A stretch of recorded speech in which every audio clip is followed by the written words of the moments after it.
दोस्तों फाइनली एक बार दोबारा से जो स्कॉलरशिप की डेट थी उसको बढ़ा दी गई है। उन सभी के लिए एक बहुत ही बड़ी खुशखबरी होगी जिन्होंने अभी तक अपना स्कॉलरशिप का फॉर्म नहीं भरा था।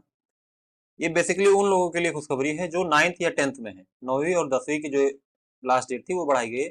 11वीं 12वीं की या पोस्ट मैट्रिक की वो तो अभी फिलहाल डेट है ही 31 दिसंबर तक, लेकिन जो 9वीं 10वीं में प्री मैट्रिक में थे उनका जो लास्ट डेट था वो, अगर आप पहले देखेंगे तो जो पहले सर्कुलर जारी हुआ था स्कॉलरशिप की वेबसाइट पे, उसमें लास्ट डेट जो था वो 8 दिसंबर, यहाँ देख सकते हैं छात्र छात्रों द्वारा ऑनलाइन आवेदन करने का लास्ट डेट 15 सितंबर से 8 दिसंबर तक था।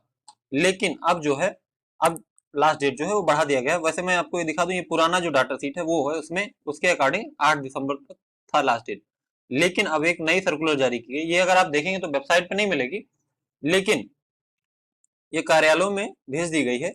और चूंकि मैं इंटरनल किसी संस्था से जुड़ा होने की वजह से मुझे भी ये नोटिस मिली, तो उसमें मैं आपको ये बता रहा हूँ। ये देखिए, अब 6 दिसंबर को ये सर्कुलर जारी हुआ, ये जो आदेश है ये 6 दिसंबर को जारी हुआ है। और इसके अकॉर्डिंग जो लास्ट डेट है वो अब बढ़ा के कितनी कर दी गई, 2 जनवरी तक। ये देखें आप, 9 एवं 10 के छात्र छात्राओं है तो ऑनलाइन आवेदन व अन्य प्रक्रिया 2 जनवरी तक लास्ट डेट है।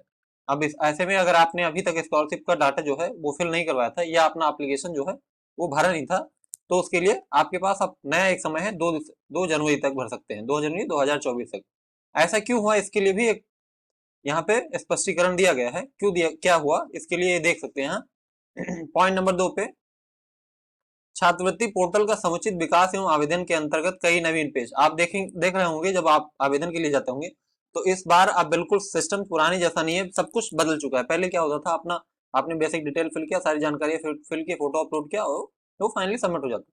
लेकिन इस बार आप कोई डिटेल आप मैनुअली नहीं फिल करते, बेसिक डिटेल्स को छोड़ के बाकी सारी डिटेल आपके आधार से आती है, एनपीसीआई के जरिए आपका जो है वेरिफिकेशन होता है बैंक अकाउंट का, और डिजी लॉकर से आपका आधार वेरिफिकेशन होता है, वहीं से आपकी डाटा आ जाती है, फोटो आ जाती है। तो ये सारी चीजें नई अब ऐड की गई थी उस वेबसाइट में, जिसकी वजह से ये अभी पहला फर्स्ट टाइम था, इस वजह से अभी मैनेज होने में थोड़ा टाइम लग रहा था, इस वजह से साइट नहीं चल रही थी। तो उन सभी चीजों को देखते हुए ये डेट जो है वो बढ़ा दी गई है, अब 2 जनवरी तक कर दी गई है। और इसका एक और भी रीजन है कि जो कई विद्यालय थे उनका अभी मास्टर डाटा में, मतलब जब आप आवेदन कर रहे होते थे तो उसमें आपके स्कूल का नाम नहीं दिखता था, तो वो मास्टर डाटे में सम्मिलित नहीं थे, उनको भी सम्मिलित करने के लिए भी एक ये वजह है, ये डेट बढ़ाई गई है कि ताकि जो विद्यालय छोटे थे वो अपना मास्टर डाटा में सम्मिलित हो सके और उनके स्कूल के जो बच्चे हैं वो दोबारा से अपना स्कॉलरशिप जो है वो भर सके, इसलिए भी इसकी डेट बढ़ाई गई है। तो अगर आपने अभी तक अपना स्कॉलरशिप का फॉर्म नहीं भरा था या आप सोच रहे थे कि अब तो लास्ट डेट गई, तो ऐसा नहीं है, अब दोबारा से लास्ट डेट जो है वो बढ़ा दी गई है, वो आपकी 2 जनवरी है। ऐसे में अगर आपका जो डॉक्यूमेंट है वो रेडी नहीं है तो अपने डॉक्यूमेंट्स को पूरा रेडी कर लें, जिसमें कि आपका बैंक अकाउंट हो जो कि आधार से लिंक होना चाहिए और आपका एक आधार कार्ड, बस 2 ही बेसिक डॉक्यूमेंट बचते हैं। उसके बाद इनकम सर्टिफिकेट, और आप जनरल के अलावा किसी और कास्ट में है तो आपका कास्ट सर्टिफिकेट चाहिए। ये चारों डॉक्यूमेंट आप रेडी कर लीजिए और 2 जनवरी तक आप इसको आवेदन कर सकते हैं। आई होप, आप आशा करता हूं कि ये जानकारी आपको समझ में आई होगी और इस जानकारी से आप खुश भी हुए होंगे कि आपका जो स्कॉलरशिप था वो भरने के लिए आपको एक बार फिर से लास्ट टाइम आपको मौका मिल रहा है। आप इस चीज को देख लें कि यहाँ 6 दिसंबर का सर्कुलर है, ताकि आप ये ना कहें कि हाँ पुराना डाटा या कोई एडिटेड डाटा मैं आपको दिखा रहा हूँ।